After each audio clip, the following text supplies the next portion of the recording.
स्वर्गीय जुगल किशोरजी अग्रवाल स्मृती राज्यस्तरीय पत्रकारिता पुरस्कार प्रदान होतो आहे श्रीमंत माने यांना। विचारपीठावरील सर्व मान्यवर अतिथी श्रीमंत माने यांना हा पुरस्कार प्रदान करतील। मी माने कुटुंबियांना स्टेजवर सन्मानपूर्वक निमंत्रित करते। स्वर्गीय जुगल किशोरजी अग्रवाल स्मृती राज्यस्तरीय पत्रकारिता पुरस्कार दैनिक मंडल परिवारातर्फे 31,000 रुपये रोख रक्कम, सन्मान चिन्ह, शाल आणि पुष्पगुच्छ। अमरावती जिल्हा मराठी पत्रकार संघाचे अध्यक्ष थोडा आवाज वाढव बटन दाब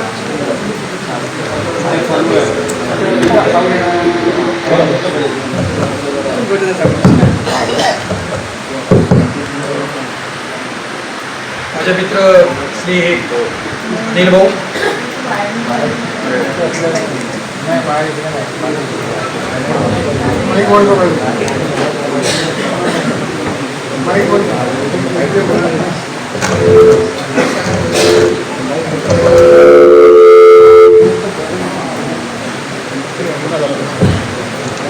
ज्यांच्या शुभ हस्ते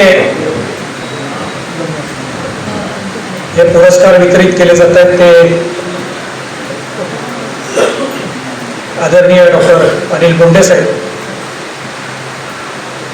मित्रवर्य श्री बच्चू भाऊ, ज्यांनी यापैकी राज्यस्तरीय जीवनगौरव पुरस्कार पुरस्कृत केला आहे साहेबांच्या नावानं, ते माझे मित्र आदरणीय हेमंत भाऊ, ज्यांना हा पुरस्कार दिला जातोय ते या वयात नव्या माध्यमाकडे ज्यांनी जे बोललेत आणि ही नवी माध्यमं कशी वापरायची याचा वस्तुपाठ महाराष्ट्रासमोर देशासमोर ठेवला आहे असे आदरणीय श्री भाऊ तोरसेकरजी। या सभागृहामध्ये अनेक लोक असे आहेत की ज्यांनी माझी किंवा माझ्याबरोबरच अनेकांची सुरुवात पाहिलेली असेल। खरं तर अशा क्षेत्रामध्ये सुरुवात आणि शेवटच महत्वाचा असतो, मध्ये सगळ्या कविता असतात। तुम्ही कुठल्या पार्श्वभूमीतून आलात, तुम्ही नेमकं काय केलं, कशी सुरुवात केली हे खूप महत्वाचं असतं। आणि माझ्यासाठी ज्या दिवशी अनिल भाऊचा आणि विजूचा फोन आला की आम्ही हा पुरस्कार तुम्हाला देतोय, तर मी त्यावेळेला घरी होतो आणि पहिलं बायकोला सांगितलं की बाहेरवरून फोन आहे आणि बाहेरचा पुरस्कार। माझ्यासाठी थोडंसं नॉस्टॅल्जिक आहे, कारण मी साधारणपणे 33-34 वर्षापूर्वी या भागात ज्यावेळेला काम सुरू केलं तर बच्चूभाऊ तुम्ही जसं सांगितलं की नाही तसं आमच्या पण मागच्या 7 पिढ्यांमध्ये कुणी या क्षेत्रात नव्हतं। मुळात मी मेळघाटात आलो होतो त्यावेळेला पत्रकारितेशी तसा काहीच संबंध नाही। म्हणजे आमचे मित्र होते, आता इथं आपटेके साहेब बसलेत किंवा संजय सरवटकर कुठे मागं बसलाय, तर डॉक्टर प्रकाश गिरी म्हणून गिरिजन विद्यालयाचे मुख्याध्यापक होते।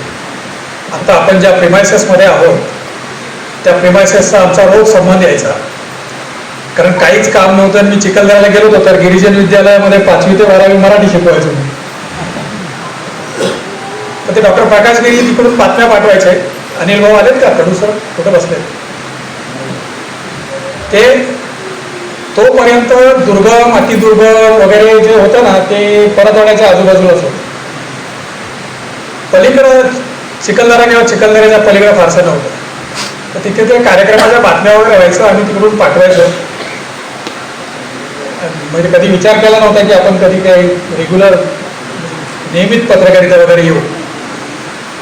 पुढे आलो त्यावेळेला आमच्या गिरिजन विद्यालयामधली जी टीम होती ती नंतर काही जण त्यातले प्राचार्य मुख्याध्यापक वगैरे होऊन रिटायर झाले। आता रमेश नांदेकर, सोपान घोरमाडे, त्यानंतर चंद्रशेखर ढोरे वगैरे ही सगळी मंडळी होती। आणि तिथं सुरू करताना त्याचा मला फायदा असा झाला की मी मेडिकल इम्युनिटी होतो, माझं फार्मसीचं बॅकग्राऊंड असल्यामुळं, आणि कुपोषणाची समस्या होती। त्यामुळे डॉक्टर साहेब ॲनाटॉमी फिजिओलॉजी आपल्याला माहीत असल्यामुळं कुपोषणाचा प्रश्न हाताळताना सोपं गेलं ते बॅकग्राऊंड कुमार भाऊ त्याच्यातले साक्षीदार आहेत किंवा म्हणून परिमल साहेब पण आहेत. आणि पुढे जे काही झालं त्याच्यावर मी फारसं बोलणार नाही. ज्याचा उल्लेख आता बच्चू भाऊनी केला ना तो तुम्ही आम्ही सगळ्यांनी गंभीरपणे विचार करण्याचा विषय आहे. बऱ्याच वेळेला एखाद्या गावाला, एखाद्या तालुक्याला, एखाद्या जिल्ह्याला, एखाद्या प्रदेशाला आपला इतिहास पुरेसा माहीत नसतो. आणि इतिहास हा मिरवण्यासाठी आणि काहीतरी उगाच गर्व बाळगण्यासाठी हाताळायचा विषय नाही आहे. त्याच्यातून आपण प्रेरणा पण घ्यायच्या असतात. या अमरावती शहराचा किंवा अमरावती जिल्ह्याचा मागच्या 300 ते 400 वर्षाचा इतिहास जो आहे तो कधीतरी एकदा पुन्हा आपण त्याच्या खोलात जायला पाहिजे. काय होतं नेमकं, अगदीच दुसऱ्या टोकावरून सुरुवात करायची झाली तर निजामांची राजधानीच अमरावती जिल्ह्यात होती. 150 वर्ष मध्य भारतामध्ये ज्या शाहीने राज्य केलं, जे महाराष्ट्रातल्या अनेकांना माहीत नाही, ती इमादशाही, जिचं हेडक्वार्टर नरनाळा, ती पण याच भागामध्ये होती. ही अमरावती जी आहे, आता आपली नळकांडे साहेब, आता आपल्याला स्पर्धा तयार झाली आहे. अमरावती गुगलला सर्च दिलं ना तर अमरावती येते, आंध्रातली दाखवतो. पण ही जुनी अमरावती, हे टेक्सटाईलचं हब, हे अतिशय संपन्न, वैभव संपन्न असं शहर. त्या जुन्या मराठी लोकगीतांमध्ये जो वराडातला जो तालेवार शेतकरी दाखवला ना तो अमरावतीचा. त्याच्यानंतरच्या काळामध्ये सुद्धा या शहरानं इतकं काही या देशाला दिलेलं आहे, जगाला दिलेलं आहे की कधी कधी ते आपल्याला माहीत होत नाही. आणि त्यामुळं आत्ताच्या राजकारणामध्ये, विशेषतः ज्याचा उल्लेख बच्चू भाऊनी केला त्या राजकारणामध्ये, खोट्या खोट्या अभिमानाच्या मागून आपण स्वत्व विसरून जातो. आपलं जे ऐतिहासिक आपला जो वारसा आहे तो आपण विसरून जातो. आणि हे आज याच्यासाठी बोलायला पाहिजे, मी गंभीरपणे बोलतोय की ही जी आपल्या भागाच्या विकासाची, आपल्या भागाच्या प्रगतीची आणि त्यातल्या मागासलेपणामुळे निर्माण झालेल्या या भागाच्या स्वतंत्र राज्याची जी मोहीम आहे ती आता कुठे गेली कळतच नाही. आणि म्हणजे त्याचे जे समर्थक आहेत त्यांना पण ते सांगता येत नाही.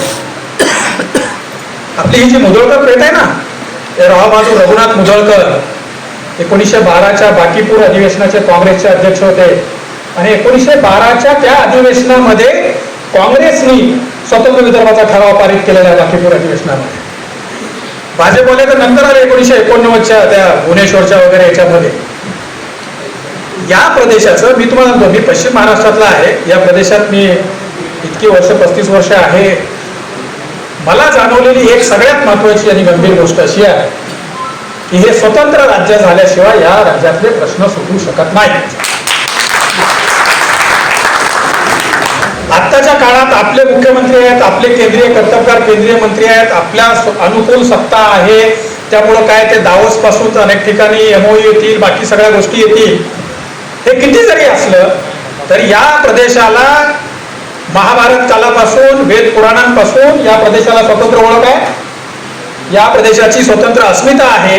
आणि खरं सांगायचं गेलं तर आता संदीप इथं येऊन आपण येऊन बसलेला आहे. संदीपच्या बाजूला, घराच्या बाजूला जे डॅडी देशमुख राहायचे ते सांगायचे की वर्धा तटापासून गोदा तटापर्यंतचा भाग म्हणजे वराड आणि ओरिजिनल विदर्भ, ती पुढची पूर्वेकडची जी आहे ती झाडीपट्टी होती. या प्रदेशाला स्वतंत्र अस्मिता आहे. अनेक जण मराठी भाषेसाठी भाऊ असं सांगतात की मराठी भाषेचं काय होईल, पण ते मराठी भाषेचा उगमच या भागातला आहे ना. आता रिद्धपूरला होतंय ना ते राज्य मराठी विद्यापीठ, मराठी भाषेचा उगम ज्या भागातला आहे त्या भागातला बाहेरच्या कोणी सांगायची गरज नाहीये. मी या मुद्द्यावरती याच्यासाठी येतो की ती जी व्हायब्रन्सी होती, ते जे चैतन्य होतं, ती जी अस्मिता होती, ती सगळे आपण विसरलेलो आहोत. आणि त्यामुळं नव्या भविष्याकडे पाहताना, नव्या पिढीची काळजी करतानाच आपल्या प्रदेशाचा गंभीरपणे विचार करण्याची गरज आहे. आदरणीय खासदार बळवंतभाऊ आलेले आहेत. या भाऊ,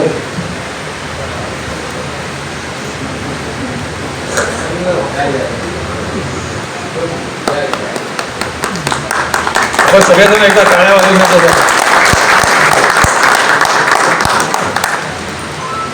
मी हे तपशिलाने याच्यासाठी सांगतोय की हे स्थूलमानाने मी सांगत नाही आहे प्रदेश, जिल्हा वगैरे अशा स्वरूपाचं.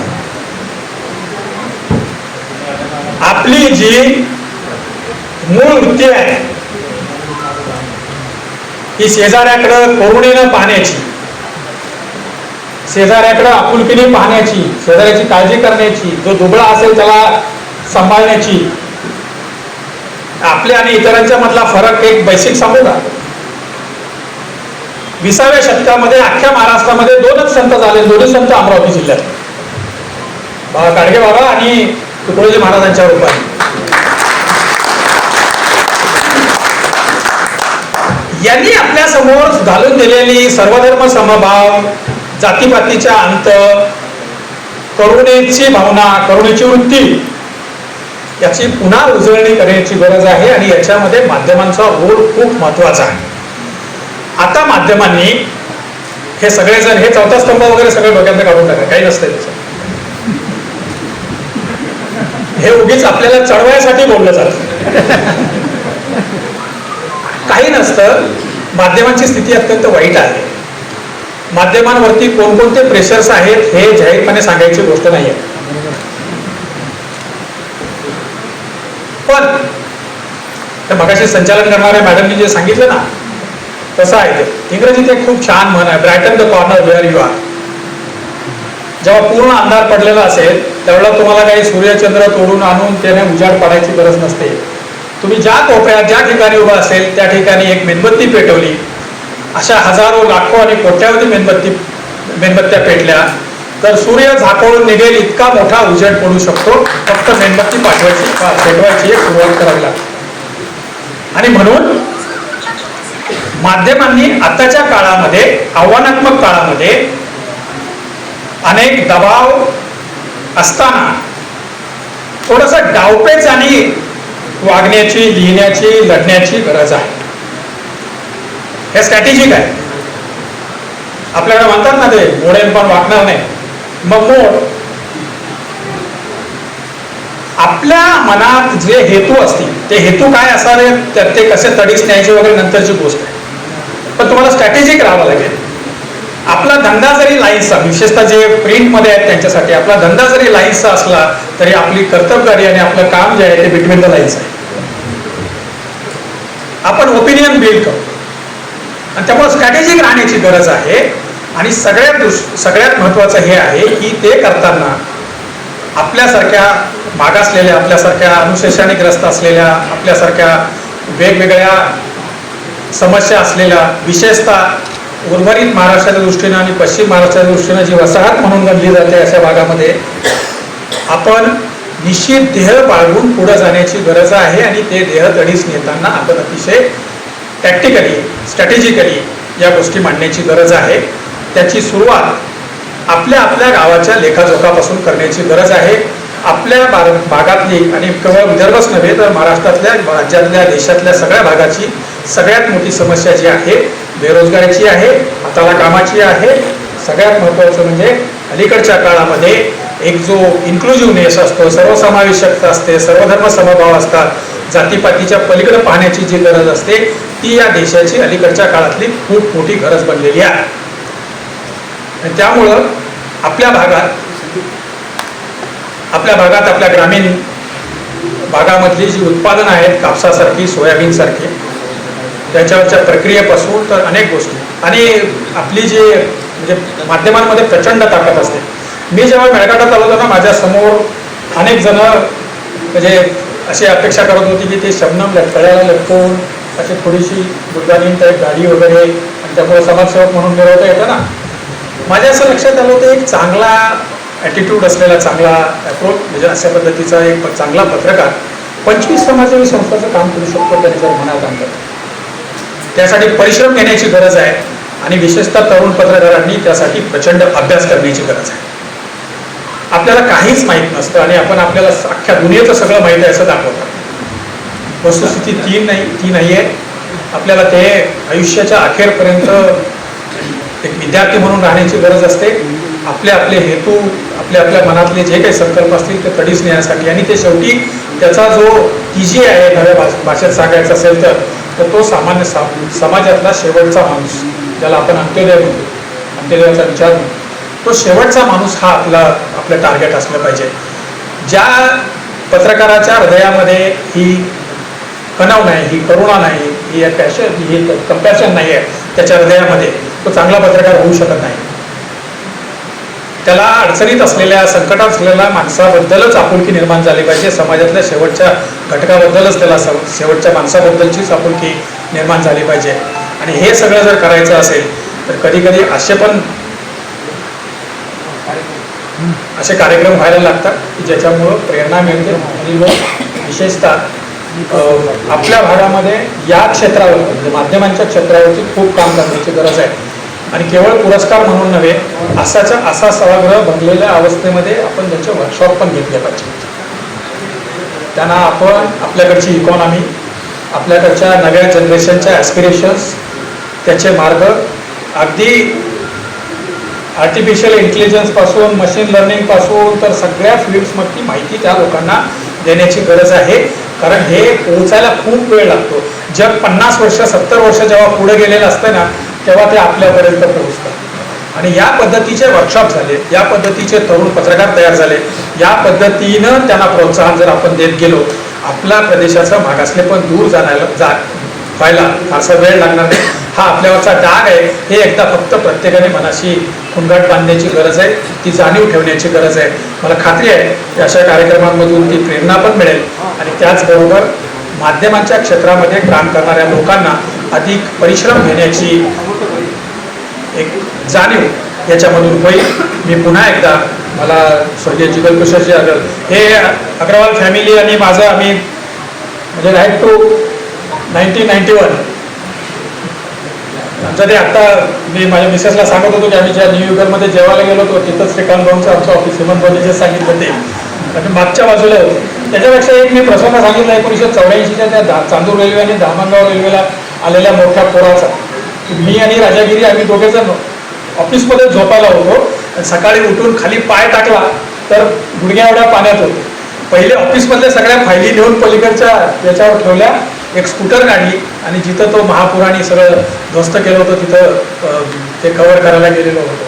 तर हे मला हा पुरस्कार दिल्याबद्दल मी मनापासून कृतज्ञता व्यक्त करतो. या निमित्तानं आपल्यामध्ये यायची खूप दिवसानंतर, खूप वर्षानंतर संधी दिली त्याबद्दल मी आपल्याला धन्यवाद देतो आणि या ठिकाणी थांबतो. धन्यवाद.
श्री मंगेश भुजबळ यांना दैनिक जनमाध्यम पुरस्कृत जिल्हास्तरीय ग्रामीण पत्रकारिता पुरस्कार प्राप्त होत आहे. रोख रक्कम 11,000 रुपये, सन्मान चिन्ह, शाल आणि पुष्पगुच्छ देऊन त्यांना हा पुरस्कार प्रदान करत असताना विशेष आनंद होत आहे.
विदर्भ मतदार पुरस्कृत जिल्हास्तरीय शहर पत्रकारिता पुरस्कार हा एक पुरस्कार निर्माण करावा लागला. हा पुरस्कार यावर्षीचा प्राप्त झालेला आहे श्री सुरेंद्र चापोरकर यांना. 11,000 रुपये रोख रक्कम, सन्मान चिन्ह, शाल आणि पुष्पगुच्छ देऊन कुटुंबीय सदस्यांसमवेत त्यांचा हा सत्कार इथं संपन्न होत आहे.